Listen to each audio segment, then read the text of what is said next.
晚上好。係，我等下先講啊，我好沙聲啊。你咩事咧？我聽，然之後連咪上嚟啊。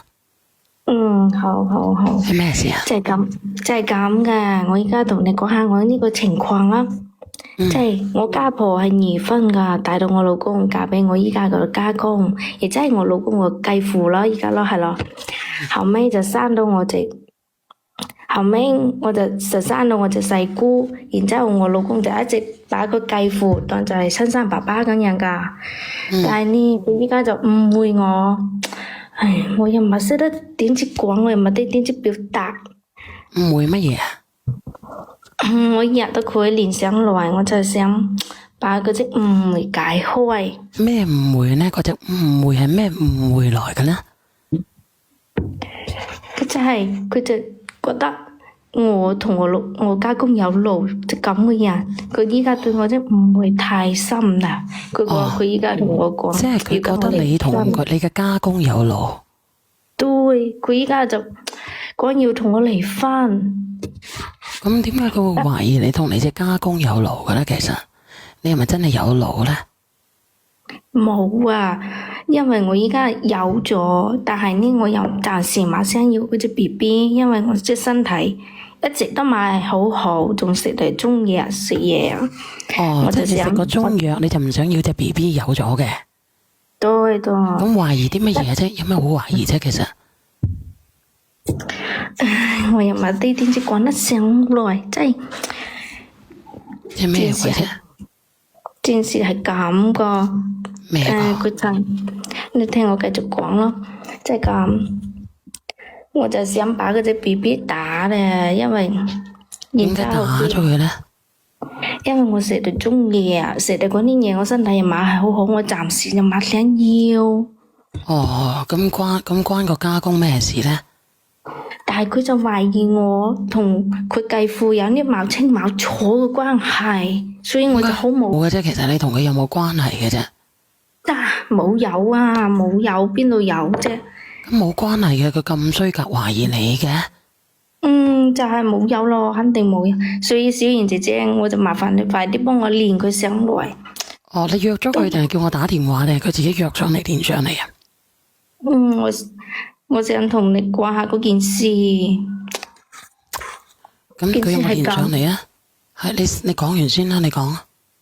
件事係咁噶，佢就趁我去沖涼，就攞我手機嚟撩，就咁睇我啲信息，然之後佢就睇到我咗微信嗰啲對話，跟我家公嗰啲對話，就後尾就開始練立諗嘢，然之後佢就對話對啲咩話？對咩話？就係同我家公傾偈嘅啫嘛，就開啲玩笑，點知開咗有啲過分大咗，然之後我老公就唔會嘅。開玩笑，開啲咩玩笑啊？你夠唔夠膽講出嚟啊？就係普通嘅人個傾偈，咁其實又冇乜嘢嘅啫。我想問下你哋平時有冇家公傾偈啊？有人同家公傾偈啊？打下一啦，有冇啊？有冇人同家公傾偈啊？其實我家公傾偈咧，平時都會叫爸爸啦，你食飯啦嘛？你做乜嘢？你出去做乜嘢啊？點呀？好正常噶嘛。咁你傾呢啲嘢嘅，點解佢會懷疑你嘅？其實講真啦，姐姐，有咩好傾嘅？同你家公傾啲乜嘢啊？點樣冇可能？點解可以做到我同家公傾偈咧？有人話佢，有人話佢，有啲人話我唔同家公傾偈。咁佢同邊個傾偈啫？有個人就話，我連家公家婆嘅微信都冇嘅。咁我想問下你哋有冇同家公傾過偈？有冇啊？有冇啊？太虛偽嘅你哋，我覺得太虛偽啊！即係你覺得咧，嗰啲閪佬都有同家公傾偈嘅係咪？係啊，點解可能話同家公傾偈嗰啲，大家都係一家人？係咯，咁你點解傾下傾到佢唔會？嗱，我真係冇，肯定有噶啦。咁點解傾到佢誤會嘅咧？咁你又傾偈傾到誤會咧？其實對嘅情況係誤會咯。多謝迷迷糊糊同埋溫怡啊！咁其實咩問題咧？你講俾我知啊，好心急啊！係講咗乜嘢講到誤會啊？其實就係可能啲大人嗰啲玩笑，然之後就跟住我老公就當真嘅，然之後玩笑啊，大人嗰啲玩笑咋？係大人嘅玩笑，即係咩嘢啊？你講咗啲乜嘢？你夠唔夠膽講啊？嘅毛有乜嘢噶啦？就係普通咁樣啩。講乜嘢嘅啫？其實講真嘅，你聽我講先咯，你聽我講先咯。講乜嘢？就係好普遍嘅嗰種大人嘅玩笑之間嘅玩笑啊，逗下有笑幾普遍嗰種，啊？嚇？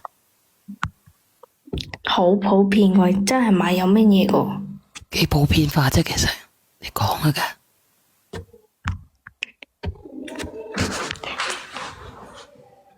人馬線有乜嘢啊？就係嗰啲家常，嗰啲家常話嚟嘅。乜鬼家長話？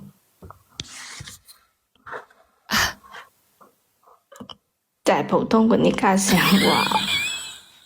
你又唔講咁點啊？我點家常話㗎？你又唔講，咁你而家點啊？你係咪叫你老公連上嚟啊？我依家叫佢連先啦，我睇過佢連上未？又唔講喎，咁你點啊？有兩個人連咗喎，3個人連咗，我連。嗱，我講唔到嘢啦，嗱，我連咪啦，我連晒咗你啦。喂。